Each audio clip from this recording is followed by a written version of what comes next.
With the 15th pick and with the 26th pick in the 2019 NFL Draft, the Washington Redskins select Dwayne Haskins, Montez Sweat. Welcome, all my fellow Redskin brethren and sistren. I am your man and resident Redskins fan, Lou. Thank you for joining me here on the Redskins Rapid React Quickly on the R3. Redskins fall 20-15 to the Green Bay Packers in what was a really valiant effort. I was actually quite surprised and actually proud of the fellas for the performance and the effort they put up today. You fall down 14-0 for the second consecutive week. And as I tweeted out, this is not Kyle Allen and the Carolina Panthers. This is Aaron Rodgers and the Green Bay Packers, the 9-3 Green Bay Packers. I thought this one could get out of control. And then when you coupled that with an injury to Geis that doesn't look good, I'm fearing we have seen the last of Darius Geis for this season and maybe even longer, depending on what the x-rays and maybe even an MRI if that's necessary. I don't think it's as serious. If it were, you probably would not have seen him on the sidelines, but I think it was serious enough that he knew he wasn't going back in. He did not get his helmet back, and we may have seen the last of Darius Geis for this season.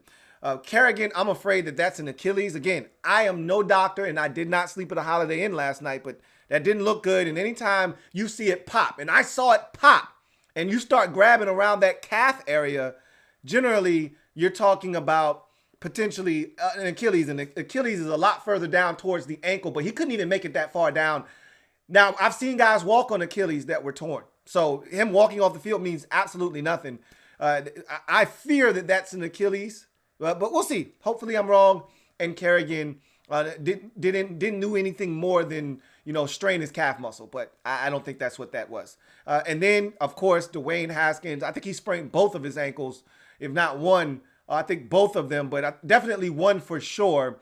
He could barely move back there. I don't even know what the purpose of keeping him in the game was.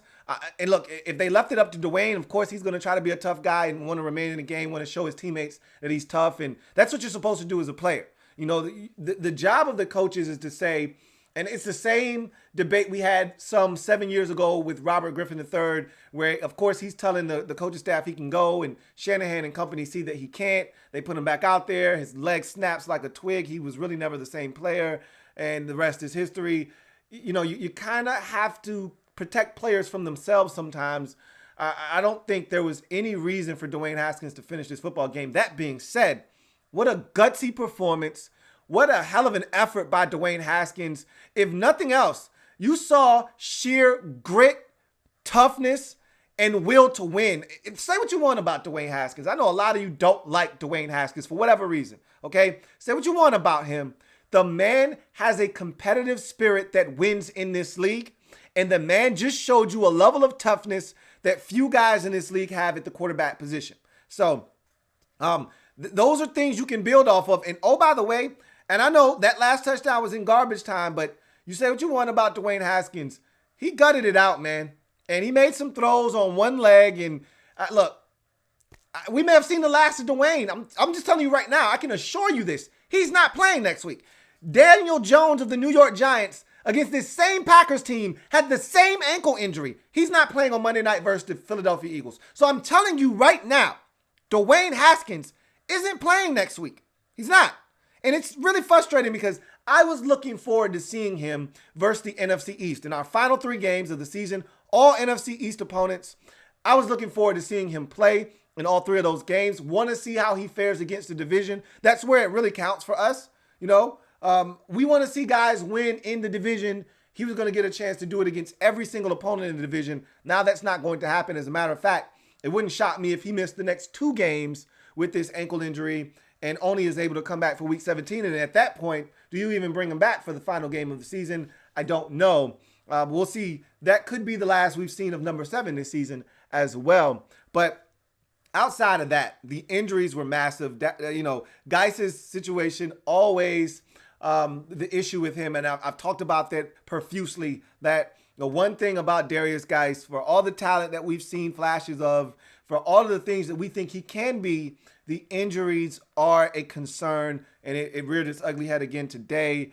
And again, Don't know the severity of it, but I can tell you this much. We probably have seen the last of Darius Geis for the remainder of this season, which is very, very disappointing. Hard to really talk about the future when the guys that we think are a part of the future are getting injured and we're not able to see what they can produce on the field. And we're going to not have Geis next week, and we're not going to have Haskins next week. And at this point, and we're playing the Giants, by the way. Like, what's the purpose of watching next week's game? And I absolutely don't want to win if those guys aren't in, especially if Haskins isn't in there. There is no reason to beat the Giants at all whatsoever. I want to lose that game. I don't care what fans out there want to happen. We need to lose that game to try to get that pick at that point if Haskins is not playing. There is no purpose behind winning with Case Keenum at quarterback. I don't give a damn what you say as a fan. I'm telling you, there is no purpose behind winning a game that is quarterbacked by Case Keenum at this point. You're not building anything for the future with Case Keenum at quarterback. All right, so there's a lot to discuss come next week. It's gonna be a really morbid week next week because there's nothing to look forward to. I looked forward to every single one of these Dwayne Haskins starts. And, you know, with guys playing the way that he did a couple of weeks ago and even last week versus the Panthers, there was so much optimism moving forward. And now you get this game where it just took all the wind out of your sails as a fan. I wasn't thinking about using the P word. I know a lot of you were getting really excited. I'm glad that that's over with because you guys were really starting to get out of control with the P word usage and starting to think about running the table. What makes you think in your mind that this team was capable of running the table? It just baffles me that 2 weeks of winning against bad teams got you to thinking that this team was ready to do something like run the table, get to 7-9, and potentially win the division. Makes absolutely no sense. So I'm glad that that's over with so we can actually start looking into the future where we need to be. However, when you talk about this game in particular, there were some guys that stood out. Obviously, it starts with Haskins and his toughness that he showed in this game. You cannot ignore that. Again, whether you like him or don't like him, you can't ignore what this guy was able to do in this football game where he could barely move. Guy could barely walk. Definitely couldn't run. And he put his body on the line on a 2-point conversion. I don't necessarily love it. But, again, if you're out there and you're going to give it your all, you know, give it your all. And that's what he did. Love what Haskins put forth tonight. You got to love what you saw from Matt Ioannidis. Come on now. Are you going to actually sit here, look me in my eyes and tell me that he's not our best defensive player? Because if you are, I will allow you to sit there and say what you have to say.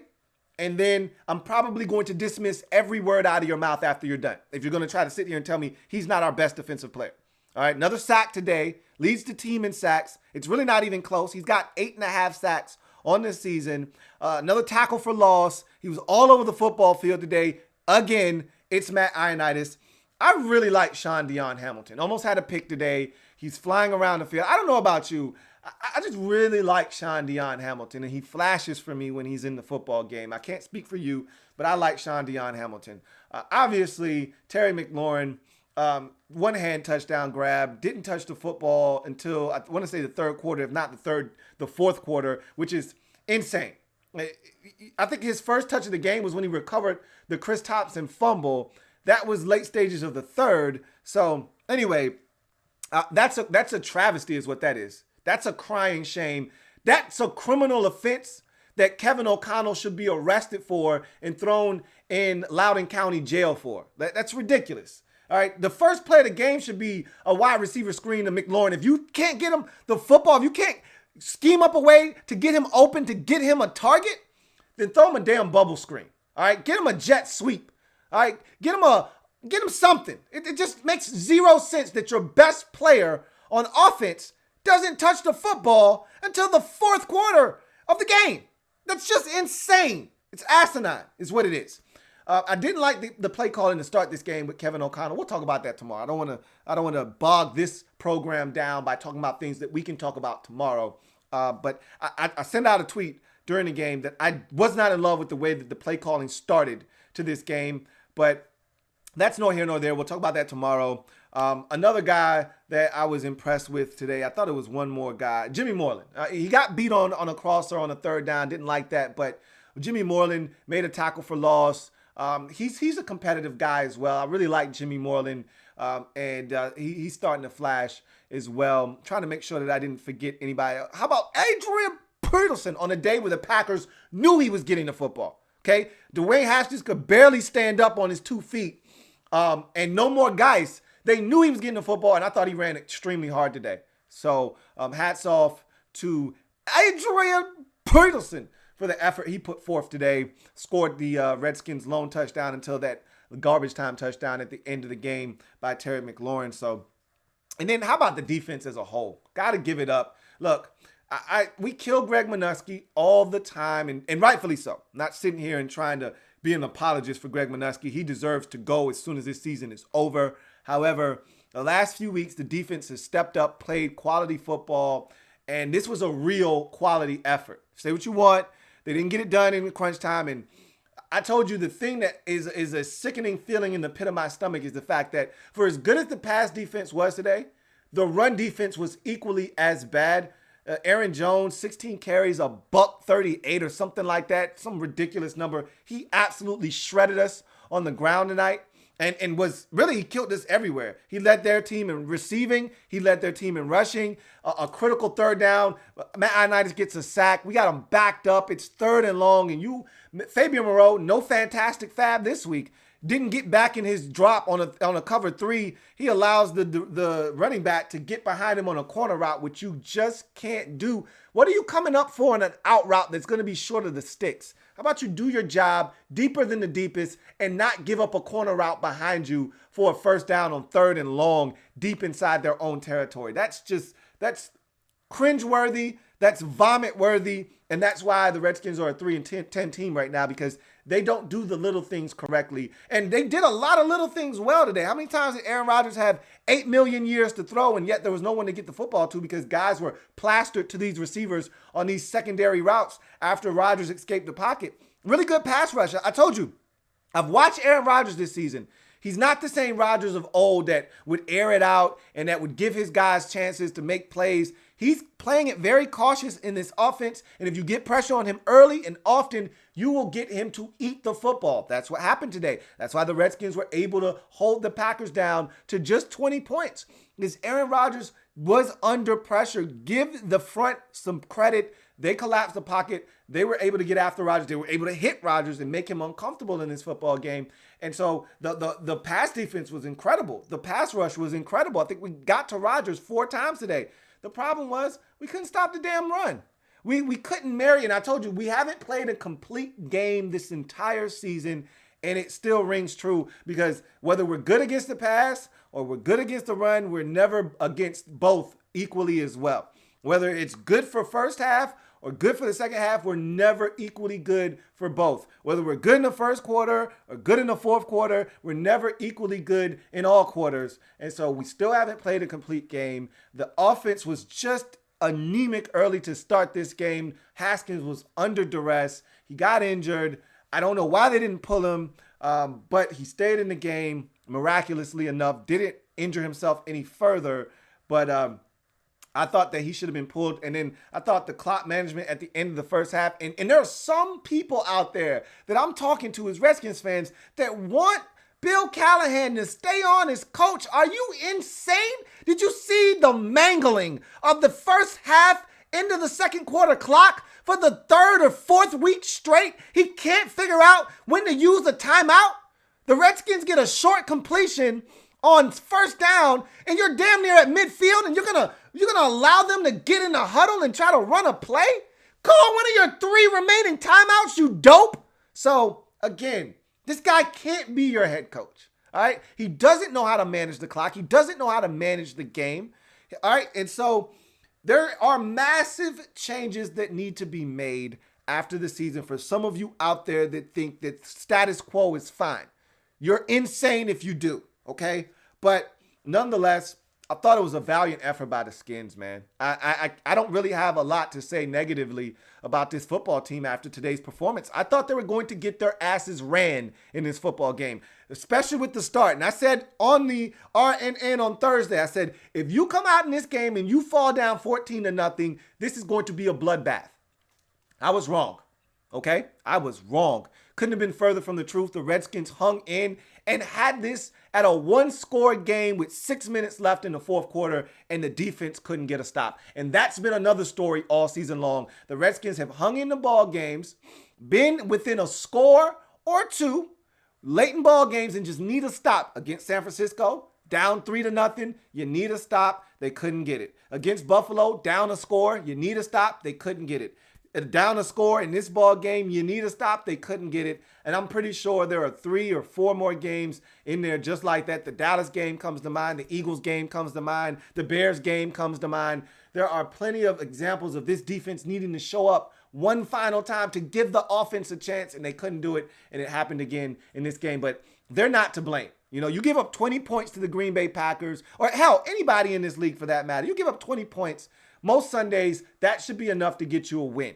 All right, not every Sunday is 20 going to be enough to get you a win, but most Sundays it should be. But with this Redskins offense, as anemic as it is, there's no way that 20 is going to stand up most weekends with this Redskins defense. You're going to have to hold the opponent to under 20 if you want the Redskins to actually have a chance to win.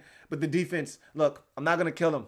They gave us a shot in this game after another slow start to the game. And even after the touchdown on the opening possession, I thought they did a great job of damage control, because the Packers had great field position right around midfield because we couldn't get out of our own end. It was 3 and out. We were going backwards. We were punting from damn near our own end zone the entire first quarter, and the defense stood up and did not allow the Packers to run away and hide with this football game. So credit must be given where it is due, and this defense deserves credit for the performance they put up today in Lambeau Field to give this team a chance. Only surrendering 20 points when it seemed like they could have given up a 30 spot in this football game very easily. And so credit to the defense, credit to the secondary. You lose Dunbar, another injury. We just, for some reason, we can't stay healthy. And I know a lot of you are going to say it's the staff. It's the medical staff. We've had these issues for years. We can't stay healthy. I don't know what the issue is, but we just can't stay healthy as a football team for whatever. And football is just one of these sports where injuries happen. And I'm not willing to point the blame anywhere. Injuries just happen, and they just seem to happen to us more than other teams outside of the Los Angeles Chargers. Injuries just seem to happen to us more than anybody else. So in any event, that is going to do it for this particular game. I thought the Redskins fought their asses off. I don't have many complaints from this game. I really don't. Other than you probably should have pulled Haskins, but he finished the game and he doesn't seem any worse for the wear. So it is what it is. Hell of a job by him to gut it out. I did not think he was going to make it after that third quarter. I want to say he either took a sack or he got hit, and he was slow to get up. And I'm like, what are we doing right now? I even tweeted it out. Get him out of there. He can't even move. And they kept him in there. And to his credit, he gutted it out, man. And the offensive line was not good today, but towards the end of the game, they gave him enough time, to stand in there and deliver the football. So it is what it is. Redskins fall 20-15, lose to the Green Bay Packers. I am a Redskins fan, etched in burgundy and gold. My Redskins spirit will never die. Redskins spirit will never fold until we meet again. Hail to our beloved Washington Redskins. We got a lot to talk about on the RNN this week. There was an article written by JLC that we got to talk about that was released prior to the game this morning. So that's something we'll talk about. We're going to talk about this game and the fallout, all the injuries. We'll have way more news on the injury front. And we'll see how serious and severe some of these injuries are. So much to get to on the RNN tomorrow and into the week. We'll discuss a lot of Redskins matters. So until then, I'm your man, Louie T, signing off. I'll check the comment section to make sure I don't have any super chats. I feel really bad when I don't get to the super chats and someone drops a super chat in there. So I apologize for missing you guys in past weeks. No super chat, so we will get out of here. I thank you guys for joining me. And I will see you guys next time. You guys have a good one. Take care. And we'll talk about this team tomorrow on the Redskins Nightly News.